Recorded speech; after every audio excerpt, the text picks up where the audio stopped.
Bonjour, je suis contente de vous retrouver. Aujourd'hui, on parle de douleur au cou et vous le savez, les conseils que je vous donne ne remplacent pas les conseils et l'évaluation d'un professionnel de la santé.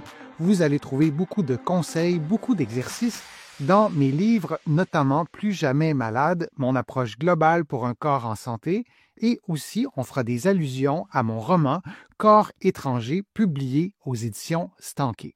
Au bureau comme à la maison, quel geste simple pour diminuer les tensions au cou? Les douleurs au cou, elles sont très prévalentes dans la société et dans toutes les catégories d'âge. Qu'on ait 30 ans et qu'on travaille en position immobile devant un écran, qu'on ait 40 ans, qu'on ait un travail très physique, le cou est mis à rude épreuve. Et là, je pourrais continuer comme ça avec différents styles de vie, différents âges, différentes activités physiques aussi. On peut avoir 80 ans et être souvent en position assise. On peut avoir 50 ans et être en fauteuil roulant et ces façons de vivre-là peuvent être des facteurs qui génèrent de la tension au cou, notamment parce que nos sens sont sur notre tête, notre nez, notre bouche, tout ça. Donc, on est à l'affût. Le stress va toucher davantage, va avoir des effets davantage sur le haut du corps parce que notre respiration, elle est modifiée.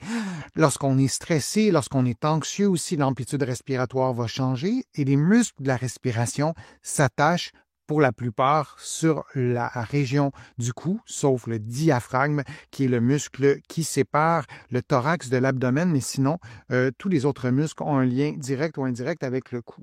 Les muscles du cou souffrent surtout de l'immobilité prolongée plutôt que d'une mauvaise posture isolée. C'est vrai pour tous ceux et celles qui utilisent, travaillent dans leur loisir, peu importe l'écran. Alors, c'est la position prolongée. Il y a deux façons de contrer ça. C'est de bouger, c'est simple, ou de respirer de façon plus consciente. Parfois, notre amplitude respiratoire, elle est si restreinte que c'est comme si on ne respirait plus, presque. Donc, si on respire avec une plus grande amplitude, ça sera peut-être une façon aussi de détendre ces tensions qui apparaissent dans le cou. Et ça, pour répondre à la question, on peut le faire au travail, on peut le faire pendant notre travail, on peut le faire dans nos pauses, bien sûr, sur l'heure du lunch, et on peut le faire aussi à la maison, de respirer, de bouger le cou et d'éviter les positions, d'éviter l'immobilité prolongée. Alterner régulièrement les positions du tronc et des épaules aide à redistribuer les charges sur les articulations cervicales. On oublie parfois l'importance des bras. Si vous faites des exercices, ça peut être très simple, ça peut être de lever les bras jusqu'au plafond, ça peut être de vous étirer, ça peut être de faire des rotations comme ça et de mobiliser pour contrer l'immobilité qui est anormale. Et plus la société avance, plus l'écran occupe une part importante de nos vies. Il y en a dans les voitures, il y en a partout.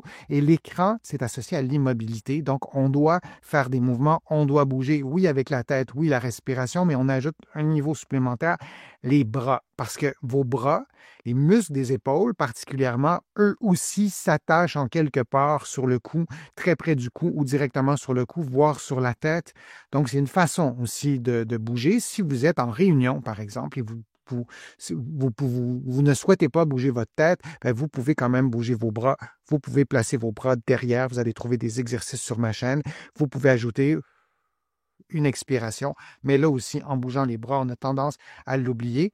Ma collègue Bernadette de Gasquet donne souvent l'exemple du tire-bouchon. Et là, dans son analogie, elle tient compte de l'ensemble du corps. Mais souvenez-vous de cette photo-là, donc de lever les bras à peu près à l'angle que vous voyez, donc de courtes pauses de mobilité, relance la circulation sanguine, participe à la santé métabolique et à celle du muscle, les myokines, le glucose.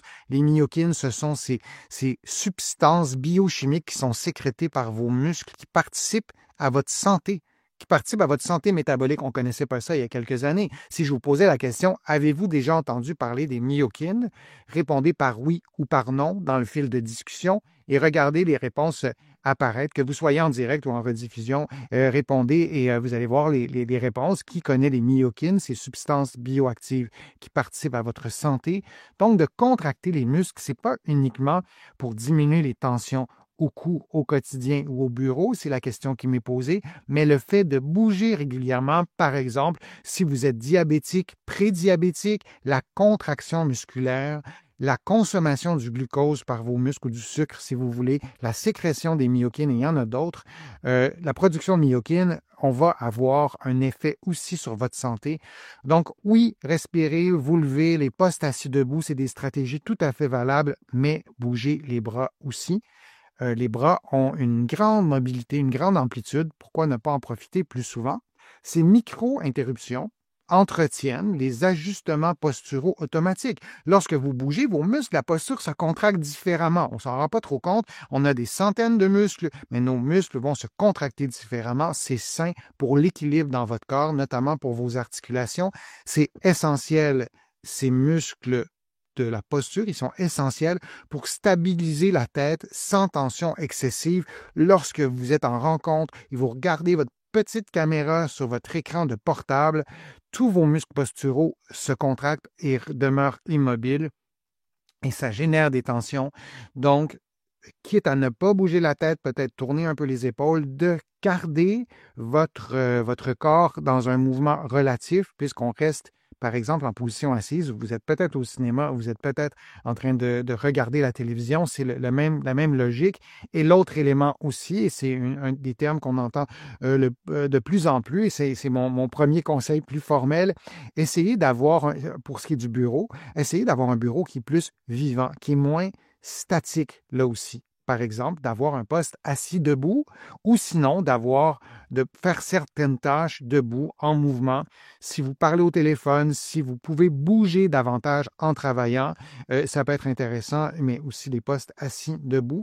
Je vous parlais des mouvements des bras, donc de mobiliser les bras. Vous allez trouver plein d'exercices sur ma chaîne à faire en position assise, faire une pause active de 2 minutes toutes les 30 à 60 minutes. Dans mes vidéos d'exercices à faire en position assise, honnêtement, je les ai beaucoup fait aussi pour les personnes qui ne peuvent pas se lever, pour les personnes qui sont en fauteuil roulant. On les oublie complètement. Mais si vous m'écoutez et vous ne répondez pas à ces critères-là, mais vous travaillez en position assise, c'est un peu comme si vous passiez votre vie en fauteuil roulant ou une partie de votre vie. Alors, ces exercices-là sont aussi pour vous. Ça peut paraître parfois des exercices trop simples, mais lorsqu'on est au bureau immobile, cette charge, cette tension qu'on génère en raison de la position prolongée durant toute une vie peut être contrecarrée par des mouvements tout simples. On n'est pas obligé de les faire pendant 6 mois, 2 minutes, toutes les 30 à 60 minutes. Ça peut avoir un bon effet. Placez un rappel visuel pour vous rappeler de bouger, un petit post-it, une alarme discrète sur votre ordinateur. Ce n'est pas excessif. Ce qui est excessif, c'est nos habitudes de vie qui versent de plus en plus vers l'immobilité. Notre cerveau n'est pas programmé pour y penser par lui-même. Je me mets moi-même des petites alarmes sur ma montre quand j'écris mes livres parce que je n'y pense pas et 1 heure et demie, 2 heures plus tard, je n'ai pas bougé.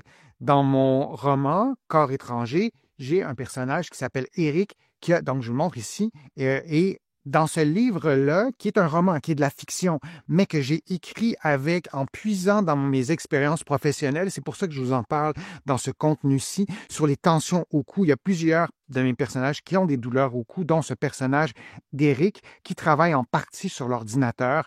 Éric est dans la trentaine, est en forme, mais ces exercices que je vous montre à faire en position assise, ben, c'est des personnes comme lui, des personnes peut-être comme vous, qui sont aux prises avec des douleurs au cou et on veut se débarrasser de ça et c'est souvent l'immobilité qui cause ces douleurs-là. Des petits exercices simples, encore une fois, qui ont l'air trop simples pour être efficaces, mais le but de ces exercices-là, dans mon contenu de ce moment-ci, en tout cas, c'est de briser l'immobilité, de faire des rotations dans les deux sens avec les épaules. On peut le faire en travaillant, ça fonctionne bien et c'est souvent très efficace pour diminuer la fatigue, diminuer les tensions. Un autre exercice que je reste en gros plat, en plein écran que vous voyez me le faire en génuflexion, mais vous pouvez très bien faire ça en position assise. C'est pas un exercice qui est complexe, mais c'est pas un exercice qui est si simple quand on a des tensions au cou, aux épaules, et vous me voyez faire l'exercice, vos yeux regardent et vous suivent plutôt vos doigts et vos mains du début à la fin de l'exercice.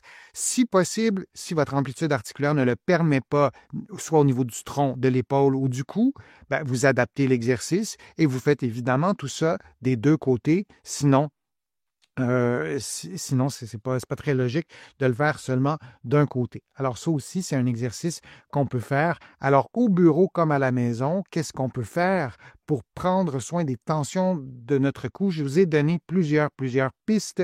Ce sont des pistes qui sont souvent drôlement efficaces parce que ça vous permet, vous, de les mettre en pratique chaque jour, contrairement à une consultation chez, ici au Québec, un physiothérapeute ou un kinésithérapeute en France et ailleurs en Europe. Ben, vous n'allez pas y aller tous les jours, à toutes les heures, tandis que les stratégies que je vous propose, vous pouvez les mettre en pratique très régulièrement et je vous souhaite que ça fonctionne. Merci pour votre présence, merci pour vos commentaires, merci pour vos questions aussi. Je relis tous vos commentaires et ça me fait toujours plaisir de vous relire. Vous allez trouver beaucoup de conseils sur mon site web, le www.denisfortier.ca. Vous allez pouvoir aussi vous abonner à des infolettres hebdomadaires ou thématiques gratuitement. Vous allez trouver aussi beaucoup d'informations dans mes livres que vous allez trouver ici au Québec, notamment mon livre Corps étranger, mon roman, mon livre Plus jamais malade, un guide pratique et d'autres livres sur le dos, sur le vieillissement et d'autres thématiques aussi. Merci très sincèrement pour vos contributions. Sans elles, je ne pourrais pas vous présenter autant de nouveaux contenus aussi régulièrement. Je suis toujours ravi de le faire. Donc, merci. Je suis Denis Fortier. Je vous dis à une prochaine vidéo, à une prochaine fois. À bientôt.